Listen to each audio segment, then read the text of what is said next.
वो आपको स्क्रीन पे दिख रहा है। इस क्वेश्चन को सॉल्व करते हैं। पहला क्वेश्चन है, जब माइक्रोस्कोप की नली की लंबाई बढ़ा दी जाती है तो आवर्धन क्षमता का मान क्या होगा? बढ़ जाएगा।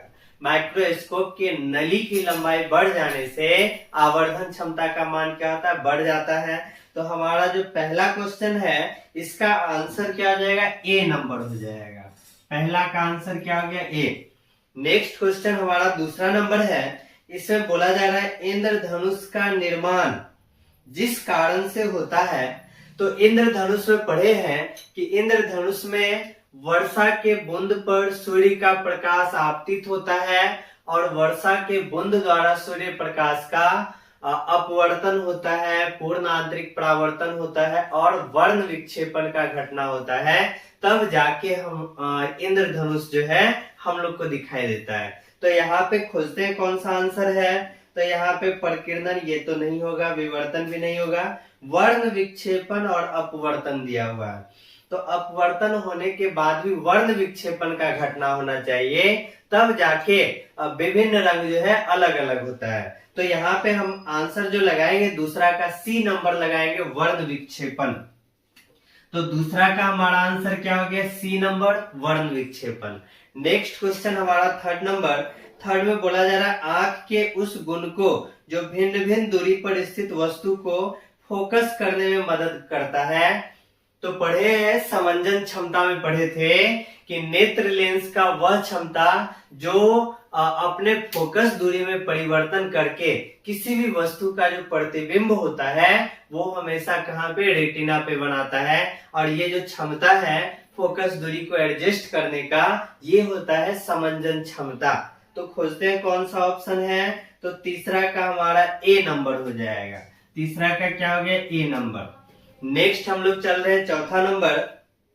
चौथा में बोला जा रहा है सामान्य समायोजन के लिए संयुक्त सूक्ष्मदर्शी का आवर्धन क्षमता। संयुक्त सूक्ष्मदर्शी का आवर्धन क्षमता सामान्य समायोजन के लिए पढ़ चुके हैं। V नॉट बट्टा U नॉट 1 प्लस D बट्टा में FE, ये आवर्धन क्षमता निकाला गया था। तो यहाँ पे आवर्धन क्षमता देखते हैं संयुक्त सूक्ष्मदर्शी का V नॉट बट्टा U नॉट। यहाँ पे O जो होता है ये हमारा हो जाता है ऑब्जेक्टिव यानी अभिदृश्यक के लिए। ये भी वस्तु की दूरी किसके लिए? अभिदृश्यक के लिए। और यहाँ पे जो FE है वो आई पीस यानी नेत्रिका का फोकस दूरी होता है। D जो हो गया वो हमारा अस्पष्ट दृष्टि का न्यूनतम दूरी होता है। देखते हैं कौन सा ऑप्शन है। तो यहाँ पे जो हमारा चौथा नंबर है इसका ऑप्शन बी नंबर। चौथा का क्या आ जाएगा? बी नंबर हो जाएगा। नेक्स्ट पे हम लोग चल रहे हैं 5 नंबर क्वेश्चन। 5 नंबर में बोला जा रहा है खगोलीय दूरदर्शक के वस्तु लेंस के लिए होना आवश्यक है। यानी खगोलीय दूरदर्शक के वस्तु लेंस के लिए होना आवश्यक है। उच्च शक्ति का, बड़ी फोकस लंबाई का, उच्च अपवर्तनांक का, कम अपवर्तनांक का। तो यहाँ पे जो है इसके लिए बड़ी फोकस लंबाई का होना चाहिए। फोकस लंबाई क्या होना चाहिए? बड़ा। तो पांचवा का हमारा आंसर क्या आ जाएगा? बी नंबर हो जाएगा। पांचवा का बी। नेक्स्ट हमारा छठा नंबर क्वेश्चन है। यहाँ पे बोला जा रहा है परावर्तक दूरदर्शी का नेत्रिका। तो परावर्तक दूरदर्शी का नेत्रिका अधिक फोकस दूरी वाला होना चाहिए। तो यहाँ पे देखते हैं अधिक फोकस दूरी और छोटे द्वारक। तो हमारा आंसर क्या जाएगा? बी नंबर हो जाएगा। छठा का क्या हो गया? बी नंबर, अधिक फोकस दूरी और कम द्वारक। अब इसके बाद 7वां नंबर है। 7वां में बोला जा रहा है एक खगोलीय दूरदर्शक लेंस की क्षमता 0.5 डायोप्टर एवं 20 डायोप्टर है। इसकी आवर्धन क्षमता, यानी यहाँ पे क्षमता दिया हुआ है और इसका आवर्धन क्षमता निकालना है। तो आवर्धन क्षमता हम लोग पढ़े हैं FO बट्टा में FE, लेकिन यहाँ पे क्वेश्चन में क्या दिया हुआ है?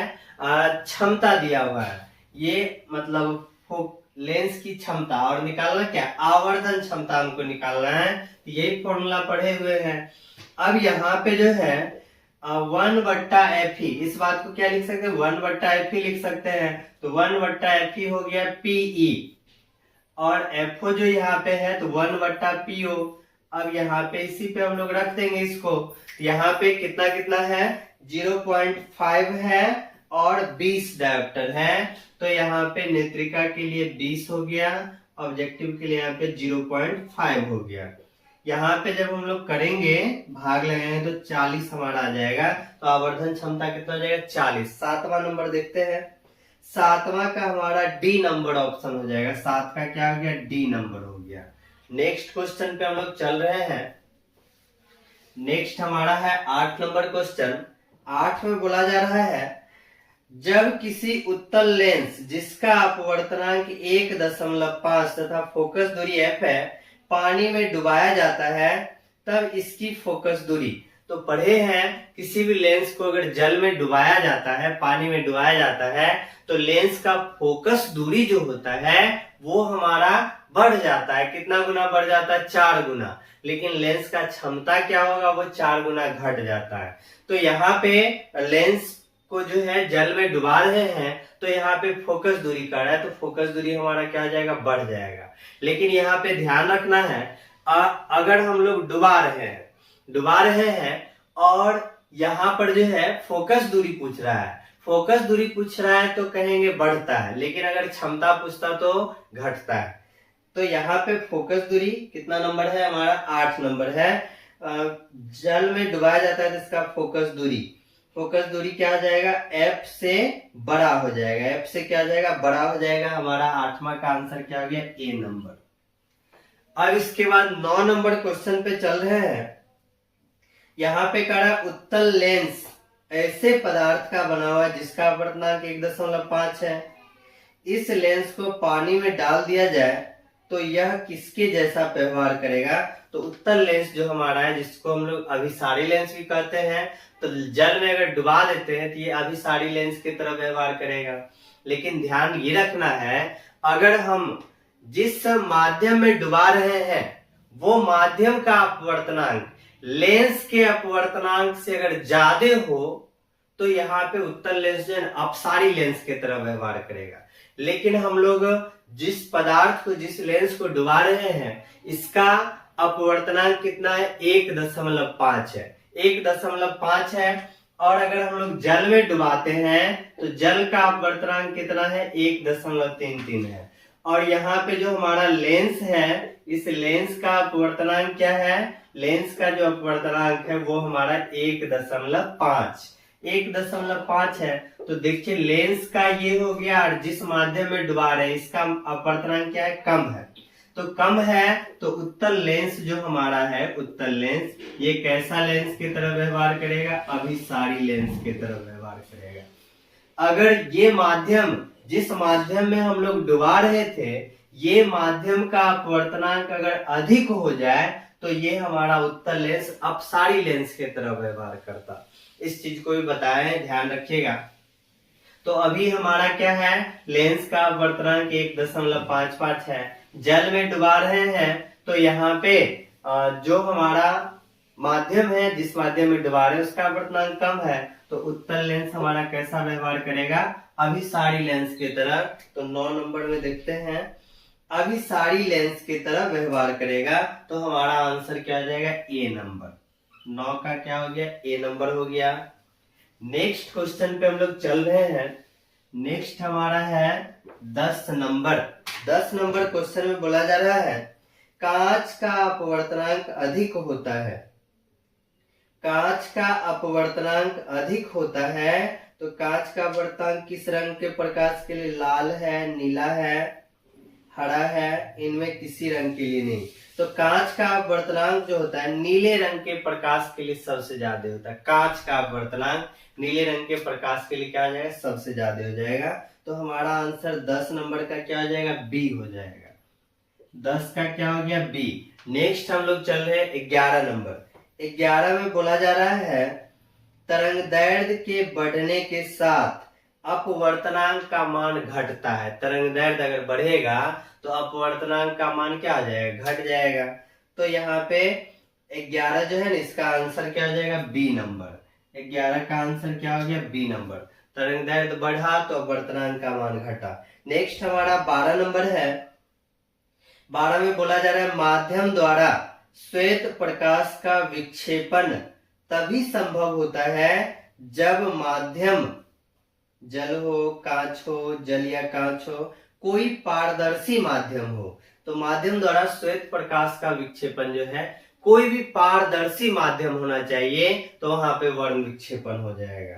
तो यहाँ पे जो है कितना नंबर हो गया, 12 है। तो 12 का हमारा आंसर क्या जाएगा, कोई पारदर्शी माध्यम होता है। 12 का क्या हो गया, डी नंबर। 12 का हमारा आंसर क्या हो गया, डी नंबर। नेक्स्ट क्वेश्चन हम लोग 13 नंबर पे चल रहे हैं। 13 में बोला जा रहा है विभिन्न तलों में कॉर्निया की वक्रता से जो दृष्टि दोष होता है उसको क्या कहते हैं, अबिंदुकता। कॉर्निया का आकार अनियमित हो जाने के कारण जो है अबिंदुकता दोष उत्पन्न होता है। पढ़े थे इसको। तो हमारा आंसर क्या आ जाएगा, 13 का सी नंबर हो जाएगा। 13 का क्या हो गया, सी नंबर। नेक्स्ट हमारा 14 नंबर क्वेश्चन है। इसमें बोला जा रहा है एक उभय उत्तल लेंस के पदार्थ का अपवर्तनांक 1.5 है। तो अपवर्तनांक हम लोग लिख लिए कितना है, 1.5 है। इसके बाद देखिए क्या कर रहा है, इसकी फोकस दूरी का मान क्या होगा यदि इसके प्रत्येक तल की वक्रता त्रिज्या 20 सेंटीमीटर है। मतलब यहाँ पे हमको जो है ना फोकस दूरी निकालना है और प्रत्येक तल की वक्रता त्रिज्या 20 सेंटीमीटर। पहला भी 20 है, दूसरा भी हमारा 20 है। तो एक का जो त्रिज्या होता है उसमें माइनस लगा देते हैं हम लोग। तो यहाँ पे फोकस निकालना है। फोकस का फॉर्मूला जान रहे, 1/f mu minus 1 into 1/r1 minus 1/r2। यहाँ पे तो हमको फोकस निकालना ही है। म्यू है 1.5 माइनस 1 है, 1/20 है माइनस 1/-20 है। इसको हम लोग आगे बढ़ाते हैं। 1/f हो गया, फिर यहाँ पे घटा देंगे तो 0.5 निकल जाएगा बाहर। फिर यहाँ पे जो है अंदर में ये माइनस माइनस क्या आ जाएगा, प्लस हो जाएगा। तो 20 हो गया, यहाँ पे भी 1 + 1, तो यहाँ से 1/f हो गया। अब 0.5 है गुना 2/20, यहाँ पे कट जाएगा। यहाँ पे 2 से ये हमारा 10 हो गया। फिर इसके बाद यहाँ पे फोकस दूरी f हो जाएगा 10/0.5। ये पलट गया तो यहाँ से दशमलव हटा दिए तो एक और 0 आ जाएगा। 5 दूना 10 हो गया हमारा 20 सेंटीमीटर। तो यहाँ पे देखिए 14 नंबर का हमारा 20 सेंटीमीटर आ गया। तो कितना है, 20 सेंटीमीटर। सी नंबर ऑप्शन है। 14 का क्या आ जाएगा, सी नंबर हो जाएगा। नेक्स्ट पे हम लोग चल रहे हैं। नेक्स्ट क्वेश्चन, नेक्स्ट हमारा है 15 नंबर क्वेश्चन। 15 में क्या बोला जा रहा है, 15 नंबर क्वेश्चन में देखिए, यदि समान फोकस दूरी f के दो अभिसारी लेंस एक दूसरे के संपर्क में रखे हो तब संयोग की फोकस दूरी, यानी दोनों का दोनों अभिसारी लेंस है तो संपर्क में रखा है, तो समतुल्य फोकस दूरी का फॉर्मूला पड़े 1/f इक्विवेलेंट बराबर 1/f1 + 1/f2। यहाँ से दोनों का फोकस दूरी कितना है, f है। तो यहाँ पे दोनों का f है तो f इक्विवेलेंट हमारा कितना आ जाएगा, f/2 हो जाएगा। तो कौन सा ऑप्शन है यहाँ पे, f/2, यानी आंसर हमारा सी हो जाएगा। 15 का क्या आ गया, सी।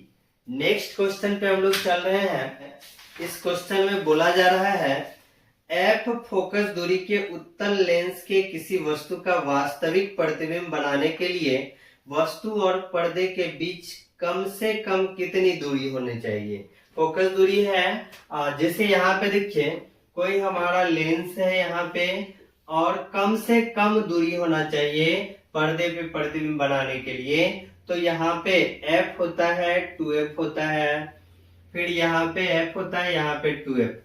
पर्दे पे बनाना है, पर्दा मतलब प्रतिबिंब जहाँ पे होगा। अगर हम लोग यहाँ पे वस्तु को रखते हैं तो इसका प्रतिबिंब हम लोग को यहाँ पे नजर आता है। तो यहाँ पे देखिए इसके बीच कम से कम कितना दूरी है, f है, ये दोनों यहाँ से यहाँ तक 2f, फिर यहाँ से यहाँ तक 2f, टोटल कितना आ जाएगा दूरी 4f हो जाएगा।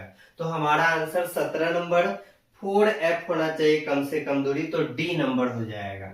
17 का क्या हो गया, डी नंबर हो गया। नेक्स्ट हम लोग चल रहे हैं 18 पे।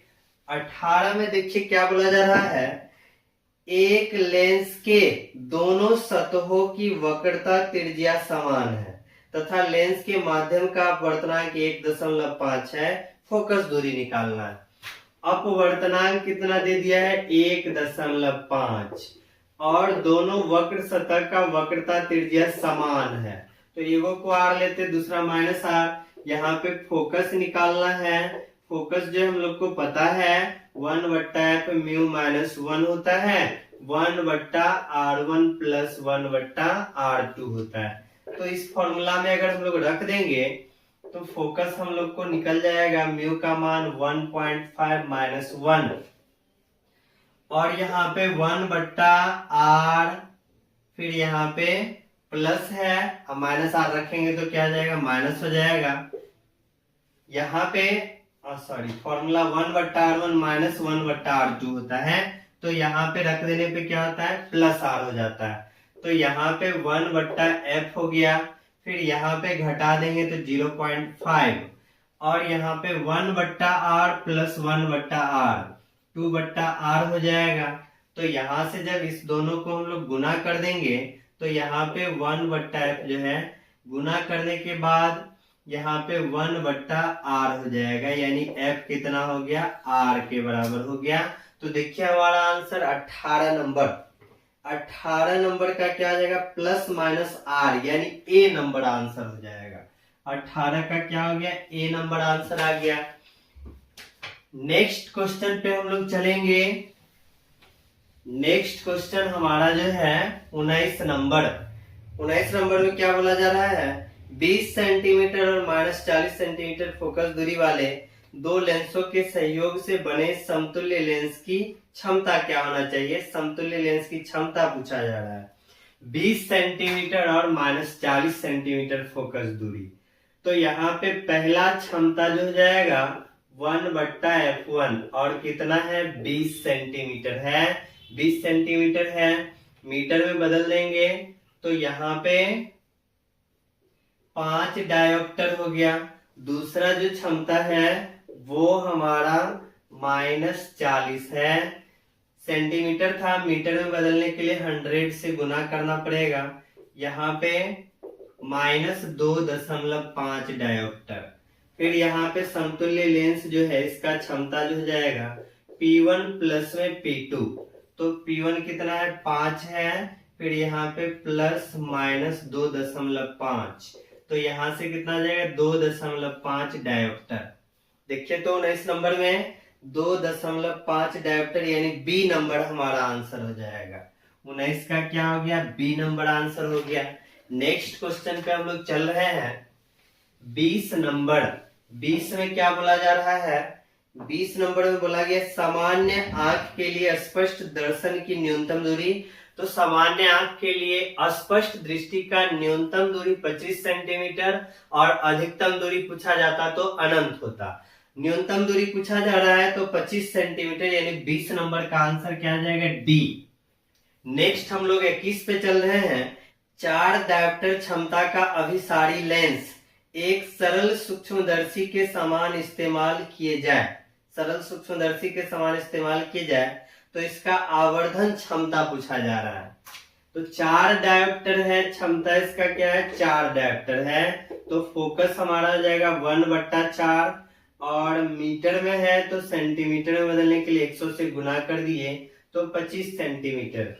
आवर्धन क्षमता 1 प्लस डी बट्टा में एफ ही होता है, यानी फोकस होता है 1/d प्लस में एफ। तो यहां से 1 हो गया। डी होता है स्पष्ट दृष्टि का न्यूनतम दूरी 25, और फोकस भी हमारा 25 निकला है, तो 1 + 1 यानी 2 हो जाएगा। 21 नंबर का आंसर 2 हो गया। तो कौन सा ऑप्शन है, सी नंबर। 21 का क्या हो गया, सी। नेक्स्ट हम लोग 22 नंबर पे चल रहे हैं। 22 में बोला जा रहा है निकट दृष्टि दोष वाली आंख साफ साफ देख सकता है। तो निकट दृष्टि दोष में पढ़े थे कि निकट का वस्तु स्पष्ट दिखाई देता है लेकिन दूर का वस्तु स्पष्ट दिखाई नहीं देता है। तो निकट दृष्टि दोष वाला व्यक्ति निकट की वस्तु को साफ साफ देख सकता है। तो यहाँ पे कौन सा हो जाएगा, अनंत वाला तो नहीं होगा, दूर स्थित वस्तु वाला भी नहीं होगा, निकट की वस्तु को साफ साफ देख सकता है। तो सी नंबर 22 का क्या हो गया, सी। नेक्स्ट हमारा 23 नंबर है। 23 में बोला जा रहा है निकट दृष्टि वाली आंखें स्पष्ट दर्शन के लिए व्यवहार करती है। तो निकट दृष्टि दोष है तो वहां पे इस दृष्टि दोष में हम लोग अवतल लेंस के चश्मे का उपयोग करते हैं। तो हमारा अवतल लेंस हो जाएगा ऑप्शन नंबर बी। तो 23 का क्या हो गया, बी हो गया। नेक्स्ट हम लोग 24 नंबर पे चलते हैं। 24 में बोला जा रहा है श्वेत प्रकाश जब प्रिज्म से होकर गुजरता है तब सबसे अधिक विचलन, श्वेत प्रकाश को जब किसी प्रिज्म से गुजारते हैं तो सबसे ज्यादा विचलन बैगनी रंग का और सबसे कम विचलन जो होता है वो लाल रंग का होता है। तो यहाँ पे देखते हैं बैगनी, यानी ऑप्शन नंबर हमारा सी। 24 का क्या हो गया, सी। नेक्स्ट हमारा 25 नंबर, इसमें बोला जा रहा है एक प्रिज्म से होकर गुजरने वाले श्वेत प्रकाश का न्यूनतम विचलन अवयव। तो न्यूनतम कौन दर्शाता है, लाल रंग दर्शाता है। तो हमारा आंसर क्या हो जाएगा, ए नंबर हो जाएगा। तो आज का हम लोग 25 ऑब्जेक्टिव क्वेश्चन पूरा कर लिए हैं। फिर मिलते हैं नेक्स्ट वीडियो में नेक्स्ट 25 क्वेश्चन के लिए। तब तक के लिए धन्यवाद।